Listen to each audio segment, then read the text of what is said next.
Fl-aħħar jiem Malta uffiċjalment iddikjarat in-naħla Maltija bħala insett nazzjonali tal-pajjiż u bekk ingħaqdet ma' 5 speċi nazzjonali oħra: il-bużaq, il-meril, widnet il-baħar, l-arar u l-qabru. Wara li anke kienet The Foundation for the Conservation of the Maltese Honeybee li ħadmet biex tiġi marfa uffiċjalment lin-naħla Maltija tal-għasel bħala l-insett nazzjonali tan-nazzjon, din l-inizjattiva oriġinat minn studju kollaborattiv li kien sar mal-Università ta' Malta bit-titlu Protection for the Endemic Maltese Honeybee. Il-pubblikazzjoni li ħarġet minna ir-riżultat minn sħubija bejn il-fondazzjoni, l-awtur ewlieni David Ketkudi Dimek u l-professur Simone Borch. Kien fil-jum dinji tan-naħal nhar l-20 ta' Mejju 2023 li 3 amministraturi tal-fondazzjoni Abner Joe Buttigieg, Dylan Farrugia u Neil Kutajjar resqu talba formali l-Awtorità dwar l-Ambjent u r-Riżorsi l-ERA akkumpanjata minn ittra li tiddeskrivi l-proposta fejn din it-talba kienet milquha u għaddiet minn proċess ta' konsultazzjoni pubblika. Bl-avviż legali ddikjara n-naħla Maltija tal-għasel bħala speċi nazzjonali tinħareġ fl-24 ta' Settembru li għadda.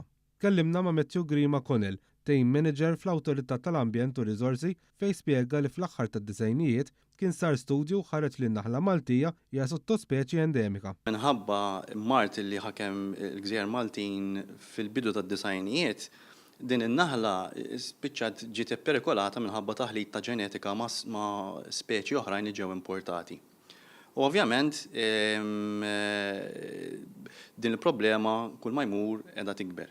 Matthew Grima Connell għallinna li minħabba fek il-Ministeru flimkien mal-ERA ħassu l-bżonn li jkun hemm din il-liġi li mhijiex l-uniku ħaġa li sar fejn anke se tkun qiegħda tgħin mhux biss fil-protezzjoni legali imma bil-kunċett ta' tiżidu l-kariżma tal-ispeċi u anke tidħol fis-sistema edukattiva biex kun hawn għarfien aktar tagħha mill-Maltin fuqha.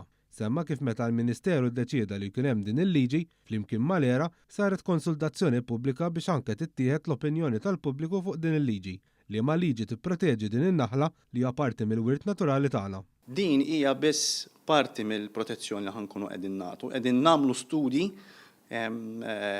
fuq il-dakkara kollha li nsibu f'pajjiżna biex anke nifhmu aħjar x'inhi s-sitwazzjoni tan-naħla Maltija fil-pajjiż tagħna u wkoll qed tinħema policy li hija strateġija fuq id-dakkara ġewwa pajjiżna illi tul is-sena d-dieħla ħad tkun anke qed tieħu l-opinjoni ta' nies li għandhom x'jaqsmu mas-settur tal-apikultura u nies oħrajn li huma interessati f'dan is-settur biex hekk l-istrateġija għal darb'oħra tkun qed tieħu l-opinjoni tal-pubbliku n-nies li huma interessati. In-naħla Maltija li nfakru li hija waħda endemika għal pajjiżna fejn tinsab f'Malta biss tintaraf b'karatteristiċi speċifiċi b'ġisimha, saqajja u anke ġwen ħajja u maħżar.